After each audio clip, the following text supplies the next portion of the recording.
Hello, Mai Kako, and mahalo for joining today's Wednesday. It's February 2nd, 2022, 1 p.m. AEN committee hearing in conference room 224 and video conferencing, which includes the audio and video of remote participants that's being streamed live on YouTube.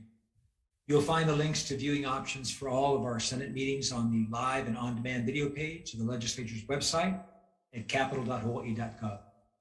And in the unlikely event that we have to abruptly end this hearing due to major technical difficulties, the committee will reconvene to discuss any outstanding business at 1:01 p.m. on Friday, February 4th, during our AEN via video conference time slot, and public notice will be posted on the legislature's website. For testifiers, all testifier audio will be muted and video disabled until shortly before it's your turn to testify. And because of our 90-minute time limit for each of the AEN hearings, there will be a 2-minute time limit for all testifiers, and we'll have a virtual countdown timer on the Zoom screen. That's right, IT, correct? Yes. Okay, so please be aware of the time. I will be announcing only the testifiers who will be providing testimony via Zoom. For the complete list of testifiers, along with all of the written testimony, please go to the legislature's website, and you'll find a link on the status page for each of the measures. We apologize if the closed captioning does not accurately transcribe the names. And so let's get started. Our first bill on today's agenda is SB 2955, relating to composting. This measure requires the Department of Ag to establish a 3-year compost reimbursement pilot program to provide reimbursements to farmers and ranchers when purchasing compost from a certified processor, dealer, retailer, or wholesaler licensed to do business in the state. Establishes a temporary compost reimbursement pilot program manager position and requires the department to submit a report to the legislature. First up on our testifiers is the Hawaii Farm Bureau, Brian Miyamoto. Aloha, Brian. Aloha, Chair, Vice Chair, members of the committee. Brian Miyamoto here on behalf of the Hawaii Farm Bureau. We'll stand on our written testimony and support. Thank you, Chair. Thank you very much. Next up is Hunter Hevlin from the Hawaii Farmers Union United. Chair, he's connecting to audio. Connecting to audio, okay. He should be ready now. Okay, Hevlin, Hunter, are you there?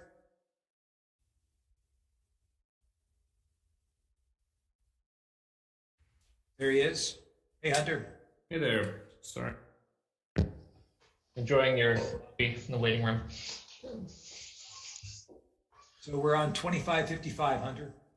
Your turn. 2955? Yes. So, aloha, Chair, Vice Chair, members of the committee. I'm Hunter Hevlin here representing the Hawaii Farmers Union United.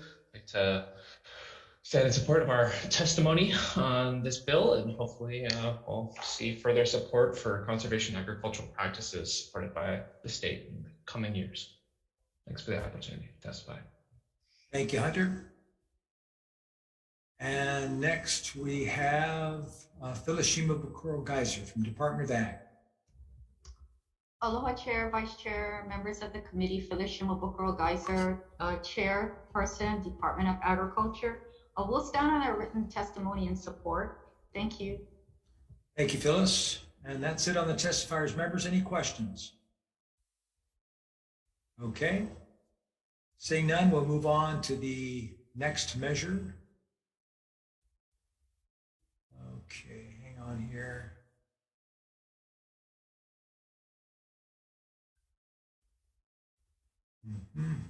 Next measure is SB 2960, relating to food safety. Requires the Department of Ag to partner with the Hawaii agricultural community to establish and implement a food safety certification training program to help small to medium-sized farms comply with federal food safety certification mandates. And our first testifier is Lauren Zergle from the Hawaii Food Industry Association. Lauren? Thank you, Chair. We will stand on our testimony in support of the measure. Thank you so much for hearing. Thank you, Lauren. Aloha. Next is Kevin Kelly with the North Shore EDP. Kevin? Not present, Chair. Not present. Next, Micah Munikata with Ulupono Initiative. Good afternoon, Chair Gabbard, Vice Chair Nishihara, members of the committee. Mike Komunikato here on behalf of the Ulupono Initiative. We'll stand on our testimony with strong support of this motion. Thank you. Thank you, Micah. Brian Miyamoto, Hawaii Farm Bureau. Thank you, Chair. Aloha, Chair, Vice Chair, members of the committee, Brian Miyamoto here on behalf of the Hawaii Farm Bureau. We appreciate this measure and the support for our small and medium farmers.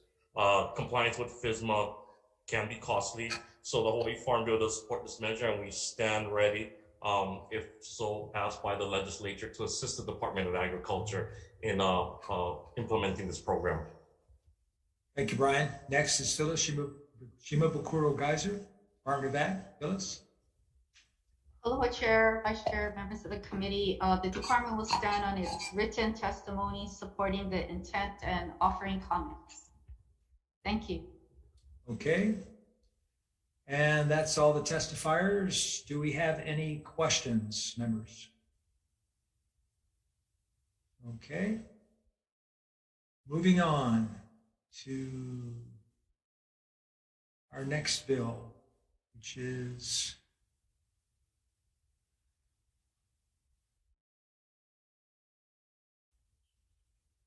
SB 2962. Okay, on this one, members, I apologize. There were some last minute changes and the bill requesters asked to postpone the hearing on this bill. So I'm deleting the bill from today's agenda and it will be added to the Wednesday, February 9th agenda at 1 p.m.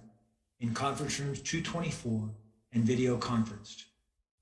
Next is SB 2973 relating to hemp production, extends the regulatory authority of the Department of Ag over hemp production until June 30th, 2024. And let's see.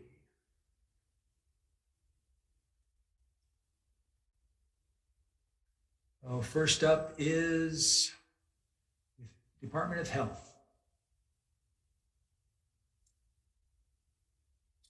Hello, Chair, Vice Chair, and committee members. My name is Greg Edwards. I'm with the Department of Health. We stand on our written testimony and support the SB 2973. I will be available for any questions. Thank you very much. Next up is Gail Byrne Baber. Not present, Chair. In opposition. And next is Brian Miyamoto, the Hawaii Farm Bureau. Thank you, Chair. We'll stand on a written testimony in support. Okay. Members, any questions? Okay, moving on to Senate Bill 2982, relating to a food hub pilot program. Requires the Department of Ag to establish a 5-year food hub pilot program to increase access to local food. Provides for the award of grant funding to qualified applicants wishing to establish or expand a food hub. Requires reports to the ledge. And first up, Brian Miyamoto, Hawaii Farm Bureau. Thank you, Chair. Members of the committee, Brian Miyamoto here on behalf of the Hawaii Farm Bureau. We'll stand on our written testimony in support, just noting the important role that food hubs play during the pandemic. Extremely important role, and that they play just right now to support our farmers and ranchers, mostly our small farmers, as an aggregator and distributor. So we do support any effort that's going to help support our small farming community. Thank you, Brian. Hunter Hevlin, Farm Bureau, Farmers Union, Hawaii Farmers Union. Chair, Vice Chair, members of the committee. The Farmers Union is in strong support of this bill and would love to see the continued expansion of food hubs across the state, which we know have played a critical role, particularly through the trying period of the pandemic. And look for your support in this important endeavor. Thank you. Thank you, Hunter. Next is Tiara Bartolotti. Aloha, Chair Gabbard, Vice Chair, and members of the committee. I've submitted written testimony in support for SB 2982 and would like to echo that I'm providing oral testimony today as an individual. As a senior in the Sustainable Community Food Systems Program at UH West Oahu, I have been conducting qualitative research on what some of the existing barriers are for local food processing and value-added product creation for local farmers across the state. I've been in direct communication with several food hub organizers and directors across Hawaii, but primarily on our outer islands. And in my research, I found that food hubs are an integral part of building our local resiliency. Our local food hubs are not only distributors for farmers, but are supporting farmers by providing educational workshops, navigation on USDA regulations and policies for growing, marketing and brand visibility, and are ultimately helping local farmers build stronger and more consistent produce streams.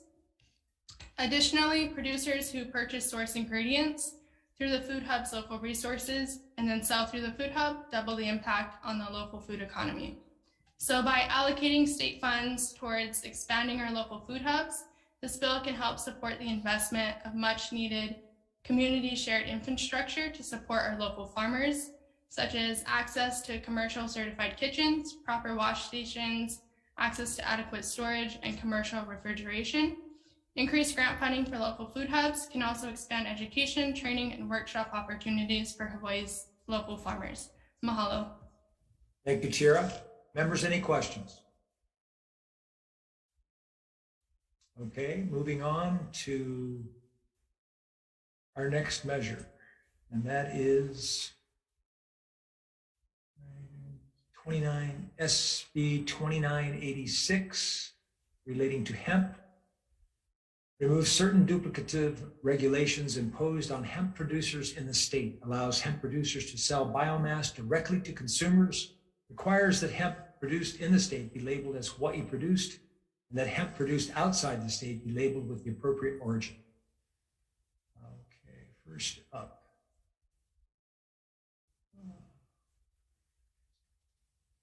Is Phyllis Shimabukuro Geyser, Department of Ag. Aloha Chair, Vice Chair, members of the committee. The department will stand on its written testimony offering comments and concerns. I apologize that on a similar measure SB 2973, we did submit testimony, but apparently it didn't make it in time. But on this measure, we do have comments and concerns. Thank you. Available for questions. Thank you. Thank you, Phyllis. Next is Ray Maki, testifying for the Hawai'i Hemp Farmers Association. Not present, Chair. Thank you. Next is Robert Bentz in support.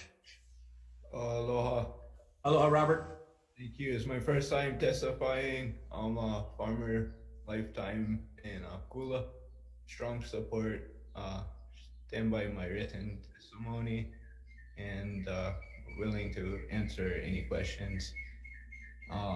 Only thing I didn't put in my written testimony is some large properties could be impacted by the 100 foot. So 100 foot is much better than 500 because 500 is, I get 10 acres and only one neighbor, but pretty much all the land would be out of production. And the federal program with NRCS that I work with has a lot of good programs to establish agroforestry. And when I had a health problem that was helped by hemp, I've really been wanting to grow hemp ever since the first farm bill, so over a decade. So the 500 foot buffer zone keeps a lot of local farmers out. So strong support, and I appreciate it very much. Thank you, mahalo. Good job, Robert. First time. Thanks for getting involved in the process. Aloha. Next up is Hunter Hevlin, Farmers Union. Oh, not the Farmers Union, as an individual. This should be as a farmers union. Okay, farmers union. A snafu with filing, maybe have to put in twice.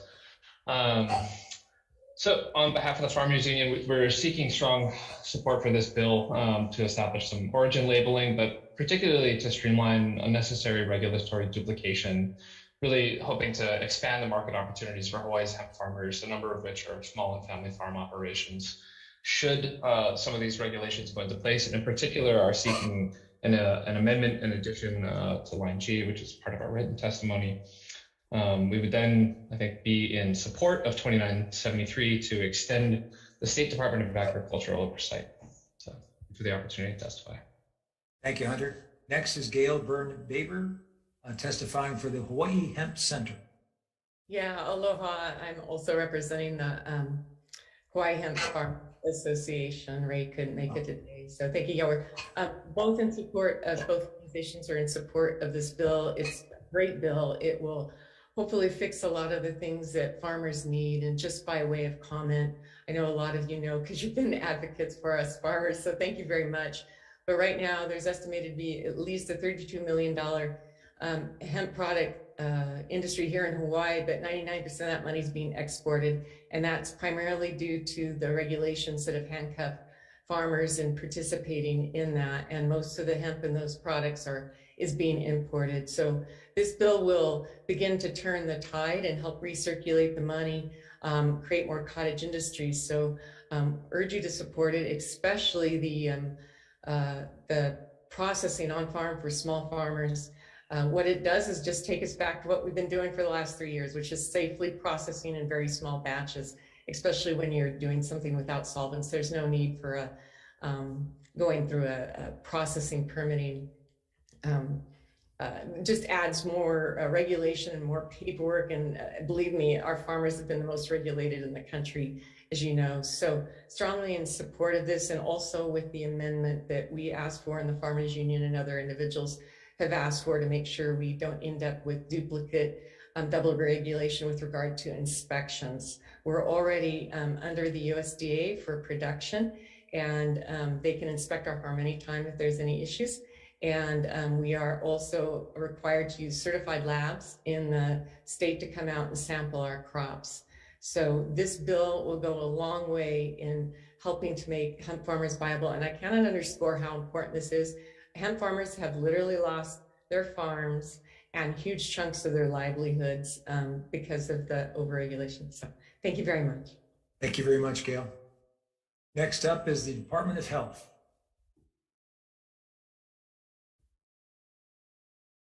Hello, Chair, Vice Chair, committee members. My name is Greg Edwards with Department of Health. Stand on our written testimony offering comments. Will be available for any questions.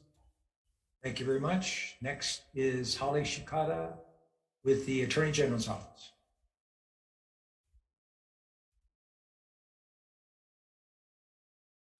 Oh, sorry, I'm Allison Cotto. Okay, Allison.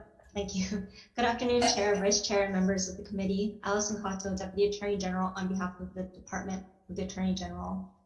The department opposes certain portions of this bill due to concerns regarding the impact on law enforcement. This bill allows the direct sale of hemp biomass to consumers, which includes hemp, flower, leaves, and viable seeds. These are considered marijuana, the possession of which is prohibited by those who are not licensed hemp producers or processors. Hemp flowers are indistinguishable from marijuana, so prohibiting possession by consumers is necessary to ensure that marijuana laws and regulations can be enforced. If the intent of the bill is, of this portion of the bill is only to allow the direct sale of items such as hemp oil, fiber, and mature stock, things like those items are exceptions to marijuana and are currently allowed. This bill also removes the requirement for hemp producers to report transportation of raw hemp flower to the Hawaii Department of Agriculture. The ability to monitor the location of hemp is important to law enforcement because the processing of hemp can result in a byproduct of concentrated THC, which can then be diverted into illicit markets. For these reasons, we recommend that the amendments related to the sale of hemp biomass to consumers directly and the deletion of hemp transportation requirements be deleted from this bill. In addition, the department would like to note that the bill proposes to amend statutory sections that will be repealed on June 30th, 2022, unless Act 14 Session Laws of Hawaii 2020 is extended. Thank you for the opportunity to comment. Please let me know if you have any questions. Thank you very much, Allison. Okay, members, any questions? Senator Ocasio. I have a question for the Department of Agriculture.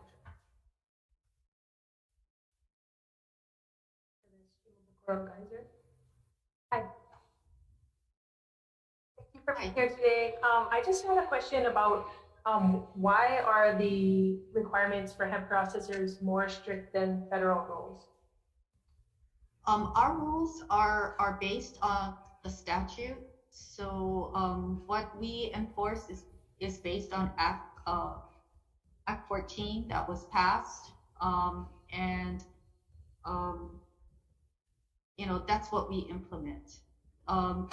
We do need to have a state law that allows cultivation of hemp in the state in order for our growers to apply and be eligible for USDA licenses. So, our concern is that if the current statute is not allowed to continue, whether that would jeopardize the eligibility of our growers to hold a federal license. But to circle back to your question, our rules are based on what the statute, Act 14, says and what was passed. And Act 14 is sunsetting. Less active one. Okay. I would defer to the Attorney General if I may have inadvertently misstated the facts. That's correct. Act 14 is sunsetting on June 30th, 2022. So if you want these changes to be in effect after that date, then either Senate Bill 2973, which extends Act 14, would need to pass, or something would need to get added to this current bill to allow that to happen. Great, thank you. Okay, thank you. All right, next measure is SB 2989, requires the Department of Ag to establish a healthy soils program. And Hawai'i Farm Bureau. Thank you, Chair, members of the committee. Byrne Miyamoto here on behalf of the Hawai'i Farm Bureau. We'll stand on a written testimony supporting this measure. Okay. Any questions, members? I got a question for either Brian or for Phyllis from the Department of Ag. And I just want to get some idea of what are we looking at in terms of cost, something like this for any idea, any budgeting what this would cost? Sorry, Chair, this isn't our measure. It's just we support the efforts to again lower the cost and assist our small farmers. So we don't have any cost estimates, but Chair, we could try to work on, see if we can get some numbers and get back to you, Chair. Appreciate that. Phyllis, how about you? Any idea? Well, the department is part of a working group with other stakeholders, including Farm Bureau and Hawaii Farmers Union. And I don't recall that we've established any kind of budget request. We'll need to get back to you too. All right, thank you very much. Well, and if I may comment that, we were unable to submit testimony in time, so we do support the effort to have a healthy soils program. Great, thank you, Phyllis. Next is SB 2990. Establishes a cover crop reimbursement pilot program to provide up to 75% cost reimbursement to farming operations in the state for acquiring cover crop seeds, green manure, or compost.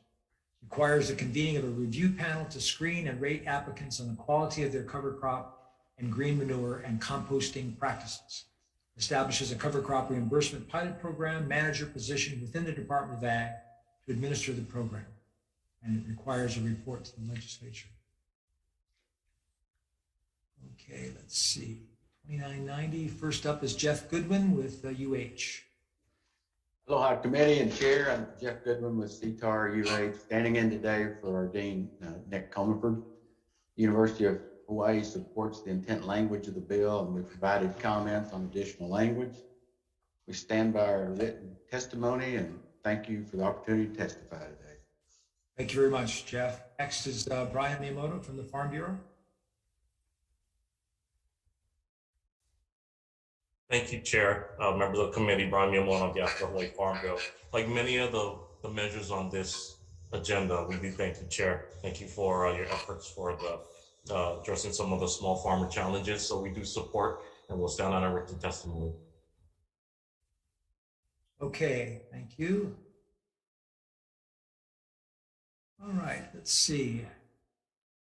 Next.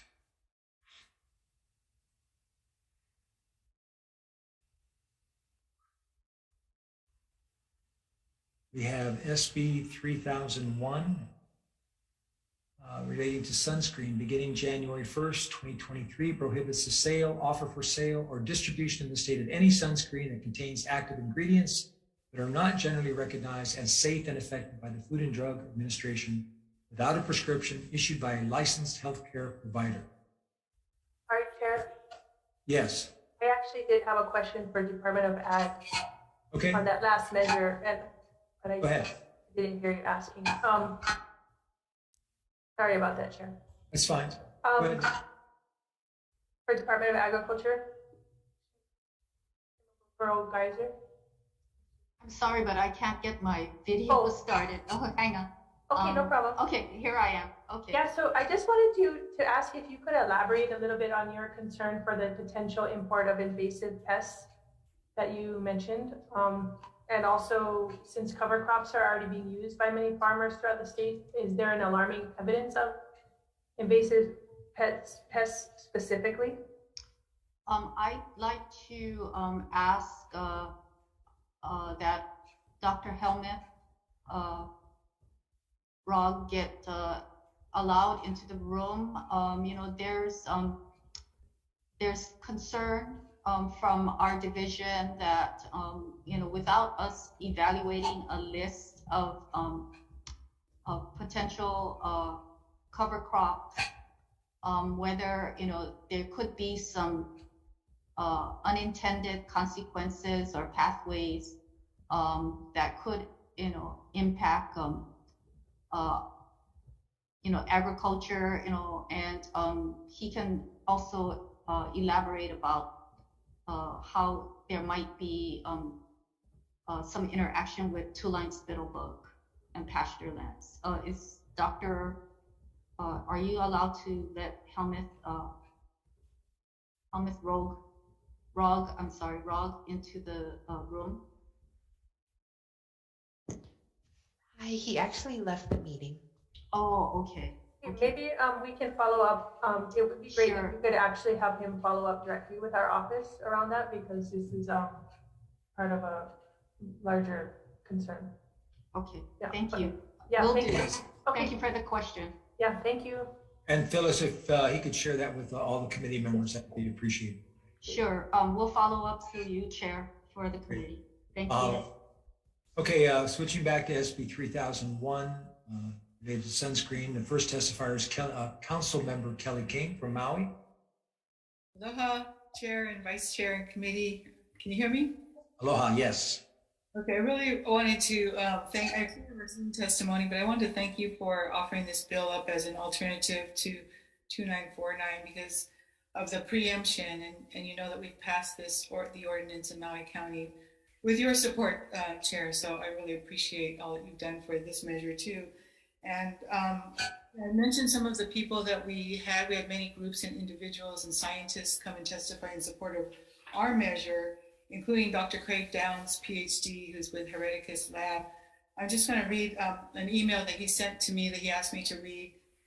He said, Aloha, Councilmember King, I think you and your colleagues made the smart decision and banned, quote, non-mineral sunscreens, end quote, It is independent of what the FDA decides is GRACE or generally recognized as safe and effective now or in the future.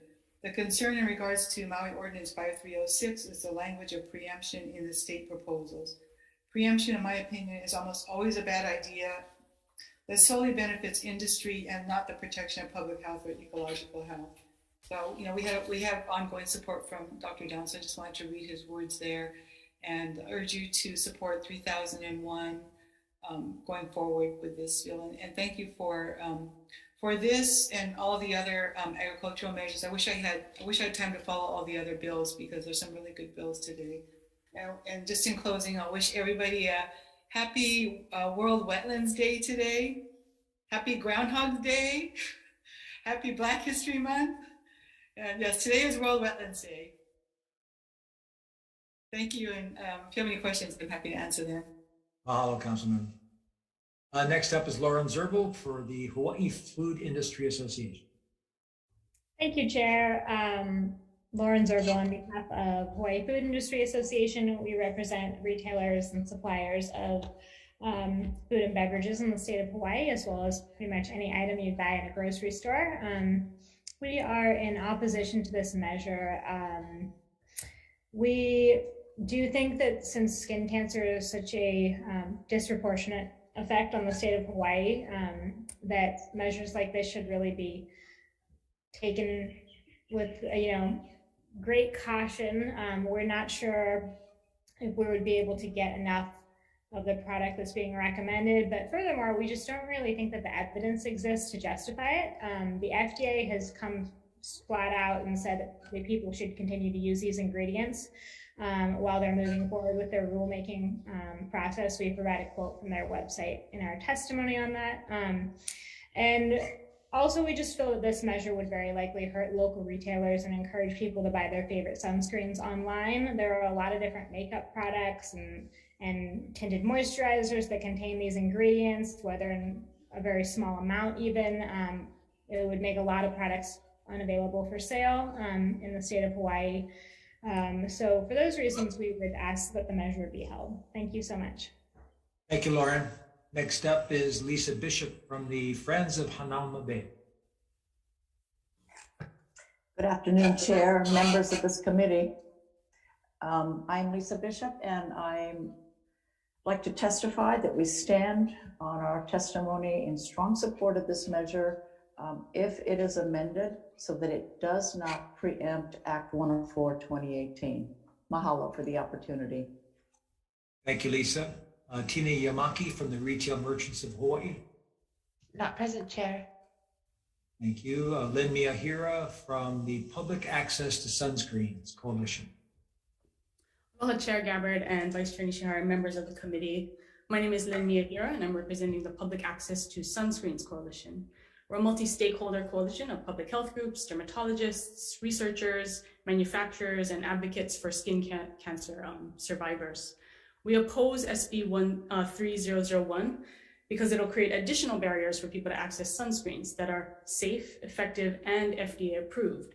And let me make it abundantly clear that the FDA issued a final order on September 24th, 2021, as is written in the bill, that final order did not recommend any changes to currently marketed sunscreens. And the sunscreens that are being attempted to be banned in this bill are still considered safe and effective by the FDA. So we all know that sunscreen is an important tool for skin cancer prevention. However, there's been a lot of talk about the science behind the purported link between sunscreen and coral reef damage, and that has actually been called into question. The earlier studies didn't necessarily happen in the ocean. They were done in limited laboratory testing sites. And this is important. A 2019 study by Karis Mitchellmore from the University of Maryland actually contradicts an earlier study by Dr. Downs. And so we know that the actual levels of oxybenzones sampled in seawater in Hawaii were 140 times lower than previously stated by Dr. Downs and 1,000 times lower than levels considered to be toxic to corals. And subsequent follow-up studies have not replicated the work by Dr. Downs and don't support the same conclusions. Additionally, Dr. Kule Rogers, who is the principal investigator at the University of Hawaii's Coral Reef Ecology Lab, was asked by the Star Advertiser recently about sunscreen threats at Hanauma Bay. And in an article on November 20th, She stated that there is no strong evidence to state sunscreens threaten coral reefs.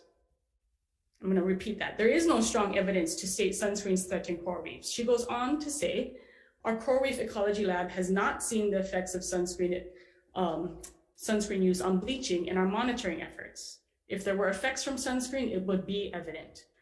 And Dr. Rogers is really well respected, and her team has been studying Hanauma Bay for over 20 years, pre-pandemic, post-pandemic, and we can be sure that if sunscreen were a major threat to corals, they would see it in their research. And so due to all this conflicting information about sunscreens, Congress has ordered the National Academy of Science, our preeminent scientific body, to review all the data and evaluate the scientific merit.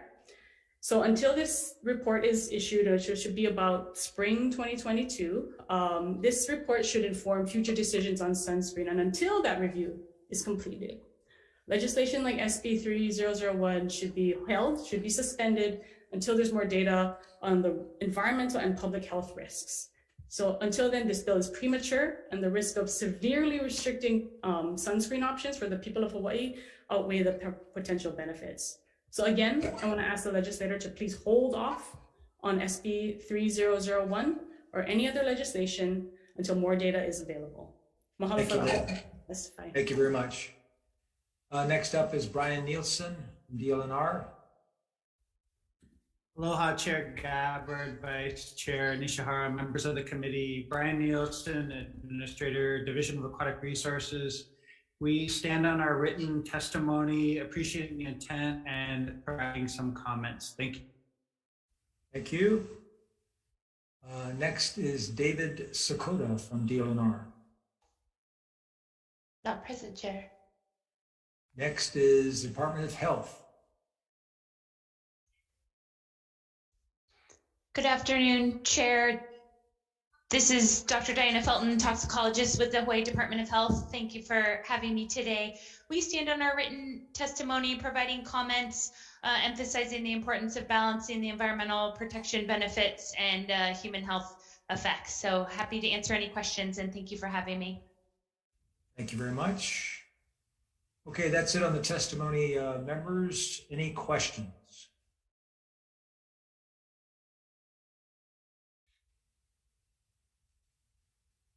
Okay, so moving on to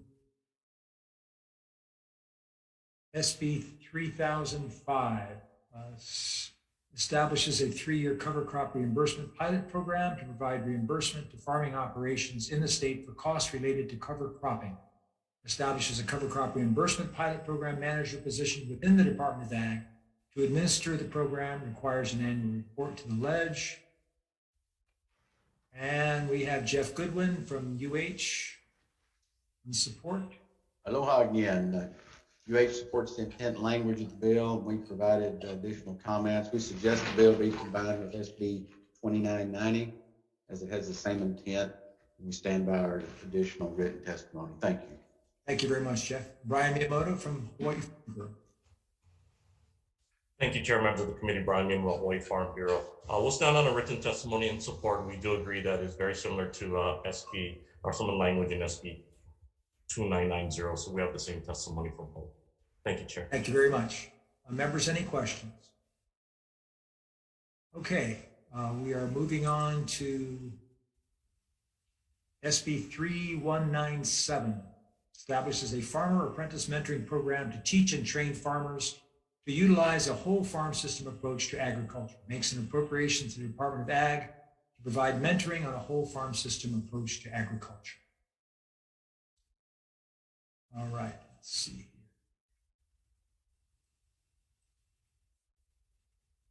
And first up is Trevor Abarzua, Chamber of Commerce, Hawaii. Thank you, Chair Gabbard, Vice Chair, and members of the committee. Trevor Abarzua, Chamber of Commerce, Hawaii. We stand in support of this bill, and it goes along with the work-based learning and sector partnerships that our organization have been participating in with other education nonprofits and other groups. But we strongly believe in apprenticeship programs and helping get people trained for future careers, and we believe this is a great bill, and we stand in support and happy to answer any questions. Great, thank you very much, Trevor. Next is Hunter Hevlin from the Hawaii Farmers Union. Chair, members of the committee, Hunter Hevlin, representing the Hawaii Farmers Union United. This bill is one that we strongly support, but also seeking some amendments. There was a earlier version, SB 2709 from 2020, I think better delineated some of the program goals and intents, mainly to provide funding to support farmers and farm operations to house interns and run educational programming within their sites, as opposed to the replication of a pre-existing program. Thank you for the opportunity to testify. Thank you very much. And then Brian Miyamoto from the Hawaii Farm Bureau.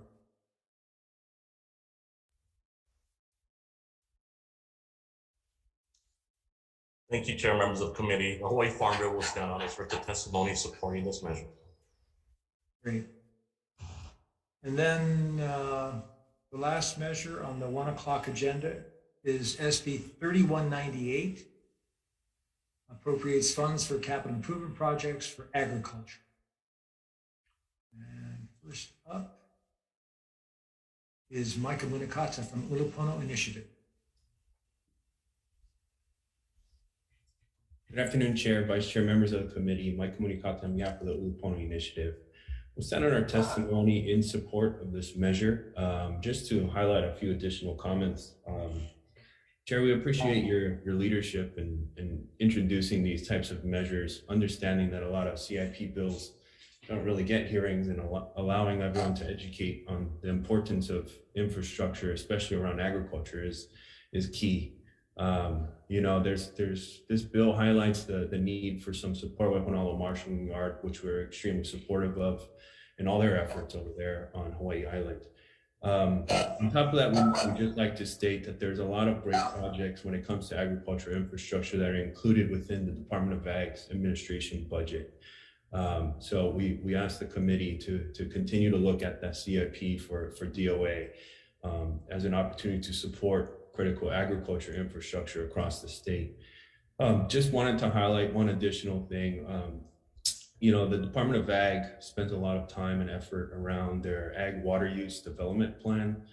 And within that plan, which we highlight in our testimony, I know our testimony is a little long, so you can take a look at it afterwards, but really highlighting a lot of the water needs across the state and why we should maintain those systems. You know, it might seem a little high in price tag at times when looking at these dollar amounts, but should we step away and not maintain these systems, whether it be basic repair or maintenance, we're going to find ourselves in a hole where we're going to have to spend billions of dollars to get these systems back online. So really just highlighting the need to maintain water systems here within the state, especially when it comes to agriculture and directly supporting our food goals across the state. Do want to mention that, you know, it does directly connect to climate change and climate adaptation. So knowing that we're experiencing increased droughts, increased temperatures, you know, various different aspects that are happening across the state that are really affecting our growers and really our ability to feed our people, is going to be necessary to support our irrigation across all sectors within the ag sector. You know, there's quite a bit of science around how irrigated lands can increase yields across the board. So making sure that we support our critical agriculture water infrastructure will be key in moving the state forward with a whole bunch of our sustainability goals and climate change adaptation. Thank you, Chair. Great, thank you very much, Micah. Next is Brian Miyamoto, Farm Bureau. Thank you, Chair, members of the committee. Brian Miyamoto on behalf of the Hawaii Farm Bureau.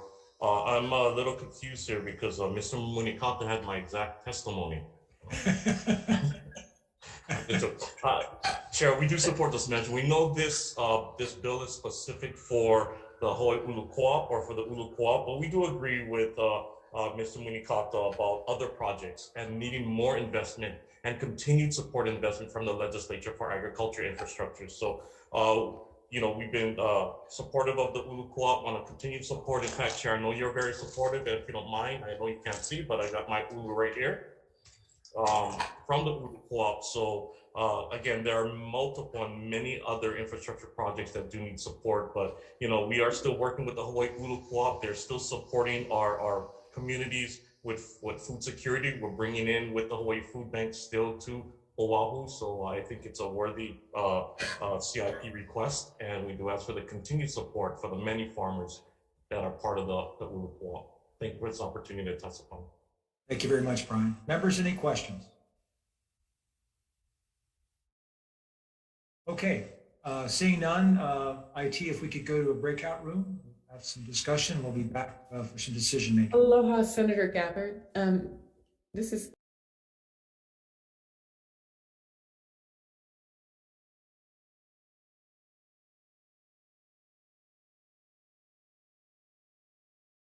words quickly.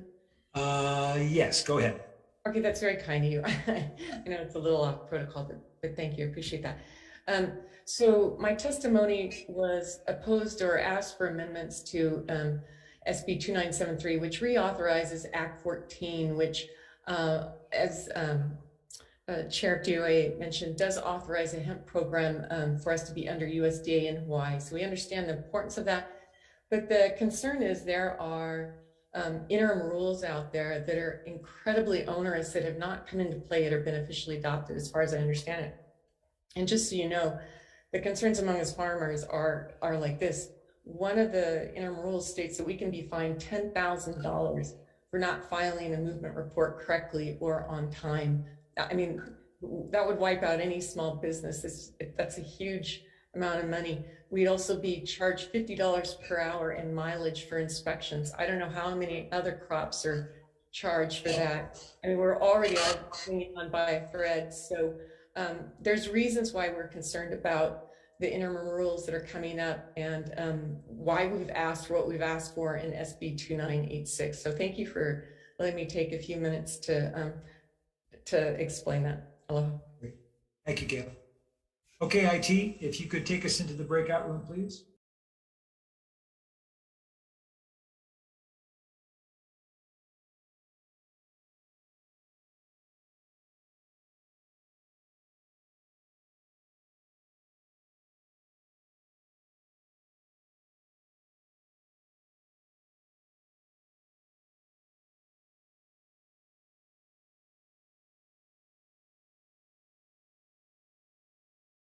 For the countdown? All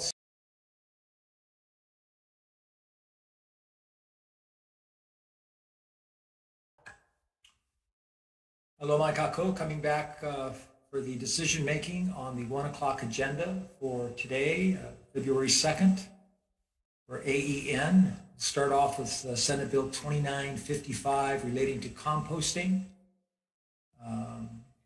Having conferred with my members, the chair's recommendation will be to pass this unamended. Any questions or comments? Vice Chair Nishihara, if you'll take the vote, chair votes aye. Unmute yourself, please, Clarence. Yep, okay. Okay, chair goes aye, vice chair goes aye, Senator Ocasio. Aye. Senator Rhodes. Aye. Senator Favela. Aye. Okay, motion's adopted. Thank you, members. SB 2960, this is the next measure.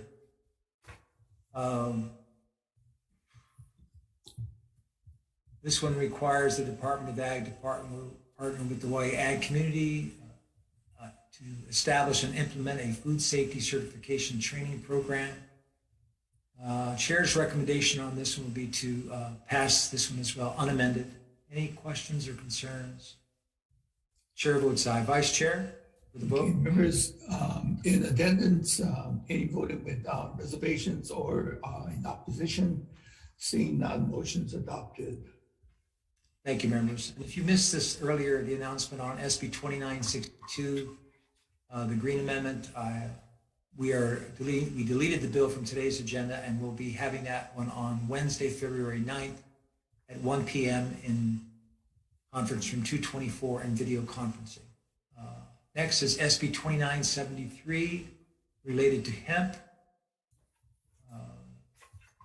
extending the regulatory authority of Department of Ag to June 30th, 2024.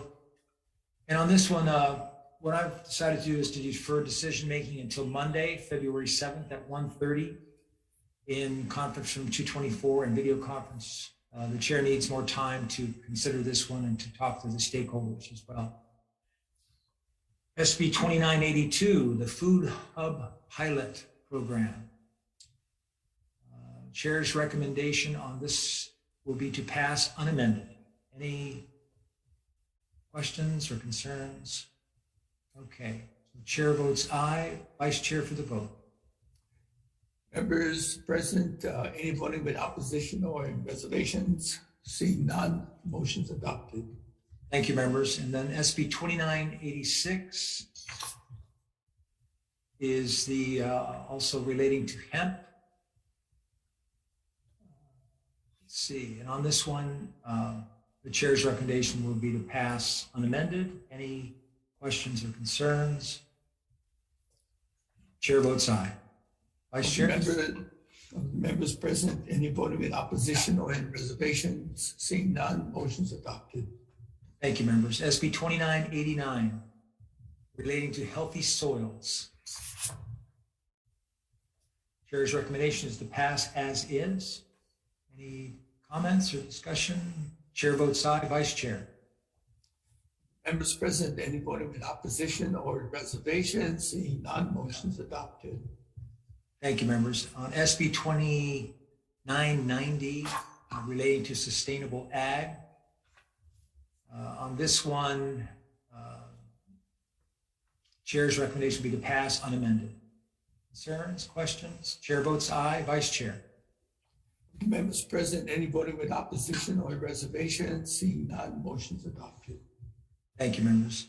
SB 3001, relating to sunscreen. The chair's recommendation will be to postpone decision-making on this measure until Monday, February 7th at 30 p.m. in conference room 225 and also video conference. The chair needs more time to gather input from all the stakeholders. SB 3005 is the next measure on sustainable ag and cover crops. Chair's recommendation will be to we're going to defer this one indefinitely. This is very similar to SB 2990 that we already dealt with, so we'll fold any pertinent info into that measure that we already voted on. SB 3197, related to the Farmer Apprentice Mentoring Program. On this measure, again, I would like to get some more data and more information, so I'll be deferring decision-making on this measure until Monday, February 7th at 1:30 p.m. in room 224 and also virtual conferencing. SB 3198, relating to capital improvement projects benefiting agriculture and capital improvement projects, let's see, having to do with the Ulu Co-op on the Big Island. Chair's recommendation will be to pass unamended. Any concerns, questions? Chair votes aye. Vice Chair. Members present, any voting in opposition or reservation? Seeing none, motion's adopted.